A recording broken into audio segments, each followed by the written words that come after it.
Et nous ne bronchons pas de plusieurs manières, car si quelqu'un ne bronche pas en parole, c'est un homme parfait. Jacques définit un homme parfait à la capacité à pouvoir gérer la bouche. Voisin, ta bouche là, c'est ça qui te rend imparfait. Celui que Jacques appelle ici un homme parfait, c'est un homme qui n'est pas géré par ses émotions. Quand on traverse une zone de turbulence, on a tendance à vouloir s'affirmer, mais par la parole. Quand on se dit qu'on est victimisé, on a tendance à vouloir se rendre justice, mais des fois par la parole. Quand on se dit qu'on est frustré, la chose qui s'ouvre, c'est quoi? La bouche. Quand on voit que c'est foutu, à un moment donné, ce qui sort, c'est quoi? C'est la parole. Mais il y a des foutaises de fois que tu encaisses sans rien dire. Mais à l'intérieur, il y a un feu qui bout. Quand dernièrement, j'étais en train de faire une sortie concernant l'un de mes fils, j'ai vu des gens me traiter de tous les noms. Ils m'ont insulté. Mais c'est une bonne chose qu'on m'insulte. Parce qu'en réalité, j'ai envie de te dire, papa, il n'y a que le négatif qui braque les projecteurs sur toi. Pour que les gens te voient, c'est le négatif.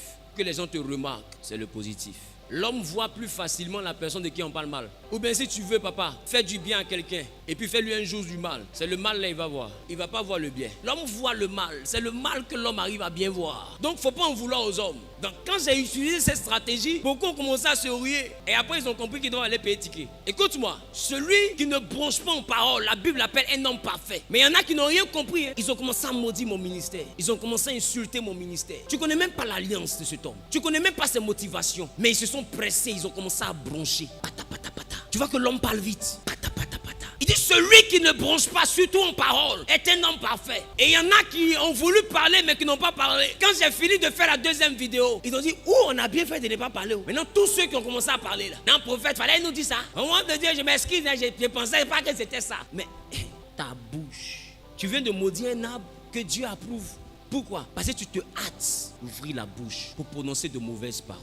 Ne nous hâtons pas quand il s'agit de parler. Il dit celui qui sait se tenir et qui ne bronche pas pour des choses inutiles est un homme parfait. Arrête de bavarder, arrête de te plaindre, arrête d'extérioriser tes émotions. La parole et la pensée, c'est un peu comme le pistolet. Vous voyez le pistolet, quand il est dans la main de quelqu'un qui le possède, et même quand il y a le chargeur à l'intérieur, vous voyez que aussi longtemps que le pistolet n'est pas armé, on peut parler de chambré. Même quand la personne appuie la gâchette, il y a du vide. Ça peut faire pac, mais rien ne sort. Oh, il est chargé. Considérez que le pistolet, c'est toi. Les balles, c'est ce que tu ressens à l'intérieur. Et la gâchette, c'est ta langue.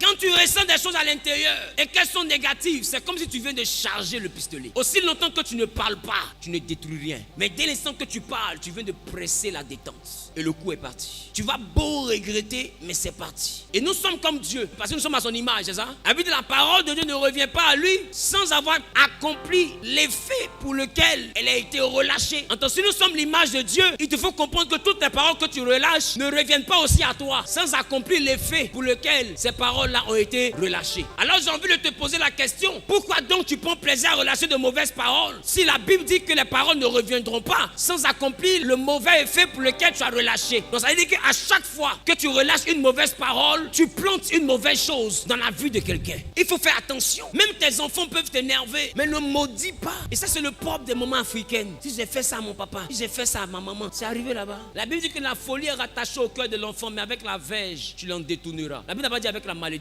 Un enfant, ça se corrige. Et la verge, c'est un symbole, le symbole de la correction. Trouve le moyen de lui donner une correction. Attends, celui qui maudit ne corrige pas. Celui qui maudit détruit. C'est différent. Parents, ne pensez pas qu'en déclarant des paroles négatives, vous êtes en train d'éduquer vos enfants. Non, vous les détruisez. Ils seront les chômeurs les plus élevés en dimension de chômage de la Côte d'Ivoire. Ils auront une promotion de chômage dans leur vie. Une élévation en pauvreté. Un doctorat en misère. Parce que quand une parole est relâchée, pour toi, c'est juste parce que tu es énervé. Mais la Bible, ça ne revient pas à toi sans accomplir l'effet. Entends-toi, la colère passe. Et puis tu laisses. Tu oublies même que tu as dit ça. Mon enfant, c'est rien. Mais la parole est déjà partie. La Bible dit, elle ne revient pas sans accomplir le but. C'est pourquoi il faut faire attention à ce que ta bouche dit. La Bible dit, la mort et la vie sont au pouvoir de la langue. Fais attention à ce que ta bouche prononce. Parce que ça va produire un effet. Vous êtes dans votre foyer, vous vous maudissez, monsieur, madame. Quand il n'y a pas là, vous prononcez des paroles de malédiction. Vous êtes premier à verser l'eau. Vous êtes premier à parler. Il y a des chrétiennes même qui vont se mettre dans la douche pour maudire. Même à leur menstrue pour maudire. Et puis après tu te demandes pourquoi est-ce que personne ne veut te marier. Pourquoi Dieu va envoyer quelqu'un pour te marier? Ton modèle là, le cœur que tu as est trop bon pour qu'on te marie. Il faut être un peu méchant, tu es trop gentil pour qu'on te marie. Parce que tu ne peux pas être en train de maudire et puis on va dire que tu es méchante quand même. Tu n'es pas méchante, tu es gentil. Tu es trop bien. Ça veut dire que tu es bien que tu maudis tous les jours. J'ai envie de te dire, majoritairement on en veut à ceux qui nous font du mal. Mais j'ai envie de te dire, papa, si quelqu'un te manque de respect, même si c'est ton enfant, c'est ton ami, c'est ton collègue, tu n'as pas besoin de maudire. Tu n'as pas besoin de lui en vouloir parce que ce n'est pas lui le coupable.